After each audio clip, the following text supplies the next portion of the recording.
Hello everyone and welcome back to the channel for a quick video that I think will clear up a lot of the questions I and many others had after watching the gameplay trailer for the upcoming LEGO Star Wars game. We have the full list of DLC packs that you can get by picking up the deluxe edition of the game or just by buying them individually, and just yesterday StarWars.com put out a ton of promo images, one of which kind of debunks a rumor that started flying around when the trailer was released. I think I'll just start out with that because it's something I was wondering myself. I even mentioned it in my last video. Early into the trailer, we get a quick look at Vader, and the shot looks a lot like the scene at the end of Rogue One.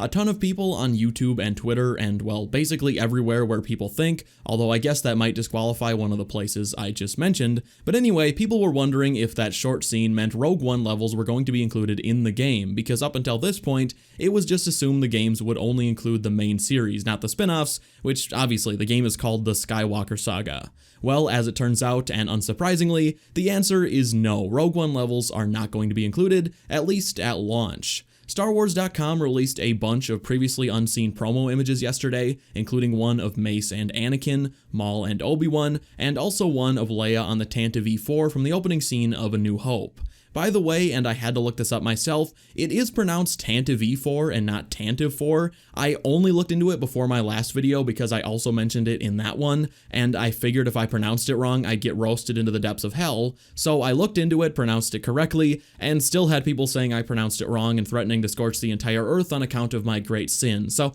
I couldn't really win either way. I might as well have just pronounced it the wrong way. We even added a little line in the novelization that the Tantive was undergoing some degree of repair, so it's kind of stuck in that ship for a while until it can get out. Which is why it can't engage into the battle. You know? Right.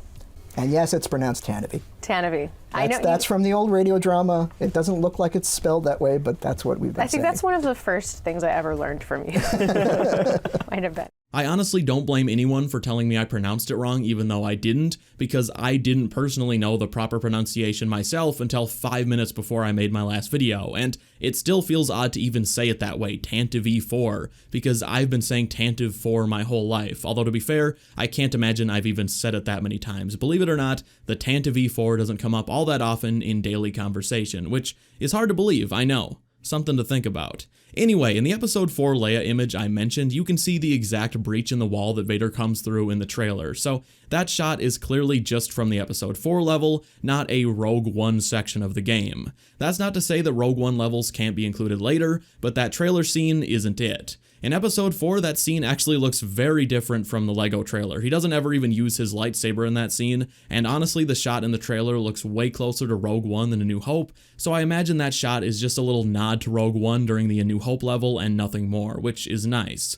Speaking of Rogue One, also revealed today were each of the 6 DLC character packs included if you purchase the deluxe edition of the game, if that's something you plan on doing. These can also be purchased individually if you just want 1 or 2 of them. Half of these were previously leaked, but as of today, all 6 were updated on the official store descriptions of the game, so the 3 leaked ones were apparently accurate, or a good guess, plus we have 3 more on top of those. The 6 packs will include 2 separate Mandalorian theme packs. I imagine the first will include Season 1 characters, and the second will be Season 2 characters, and maybe alternate looks for the main cast, as by the time this game is out, Mando Season 2 will be old news. It'll have been out for months at that point. There's also 1 pack each for Solo and Rogue One, so we'll get young Han, Lando, probably Kira, Woody Harrelson of course, and Crimson Dawn Maul, plus the Rogue One gang in the other pack, so Jyn, Cassian, Krennic, Saw, K2SO, the whole gang, you've seen the movie. There's also a pack for the upcoming Bad Batch show, and by the way, rumors are that show is coming out way sooner than expected, like very early into 2021, which is exciting. I'm cautiously optimistic for that show.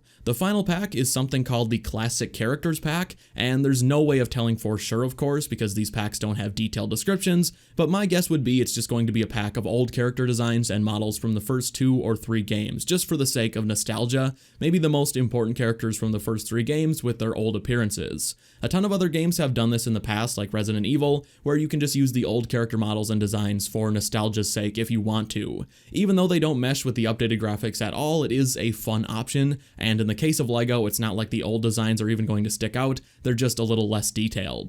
Also, the Steelbook for this game was showcased the other day if you are a collector. I will not be getting it myself because they aren't releasing physical copies for PC, which is a bummer, but is also the norm nowadays. However, if you're planning on buying this game on any other platform, the Steelbook is really nice, and I'm honestly just kind of tempted to get this game on console just for a reason to pick up the Steelbook. I usually play multiplayer games on console and single player stuff on PC, mostly just out of habit and really no other reason. I also decided to look at the DLC character packs released for the last LEGO Star Wars game, just to get an idea of how many characters will be in each one, and from the looks of it, each one comes with 8 characters, so I imagine it'll be similar or maybe exactly the same this time around. As far as other DLC like full levels and such, nothing is confirmed as of now, but I do think it's likely we'll get something. What I would most like to see is Clone Wars content, maybe the Siege of Mandalore and stuff we didn't see in the original game, but I can't help but wonder if we'll end up getting a standalone LEGO Clone Wars game down the line, and for this game's DLC, they might end up just doing the spin-offs. I don't see Rogue One or Solo getting a standalone game, so that would work really well as DLC, but the Clone Wars has more than enough content for a full game. I mean, obviously, they did it once before when the show only had like 3 or 4 seasons, and there's 7 now.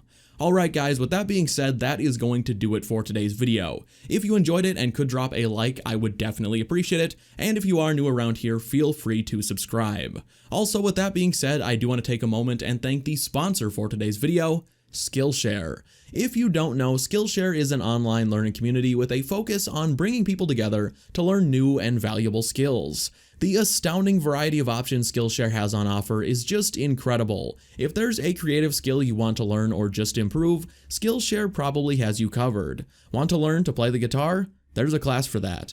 Want to try your hand at animation? Skillshare has your back. Personally, I've been checking out the Productivity Masterclass from instructor Thomas Frank, which is completely focused on improving daily productivity, which is something I'm always looking to get better at. If there's a new talent you've always wanted to learn, chances are you can do so on Skillshare, and just one look at their many categories of classes ranging from photography to filmmaking to web development shows that there's something for just about everyone. Honestly, when Skillshare first reached out to me about working together and I was checking out their website, I had put together a list of 10 different skills I might be interested in taking the time to learn, and I ended up being super impressed with their offerings, because out of those 10 skills there was only one that Skillshare didn't have a class for. If you are interested in checking Skillshare out, the first 1,000 of my subscribers to click the link in the description will get a 2-month free trial of premium membership so you can explore your creativity, but definitely act quick before those 1,000 free premium membership trials are gone. Once again, thank you all so much for watching, and I will see you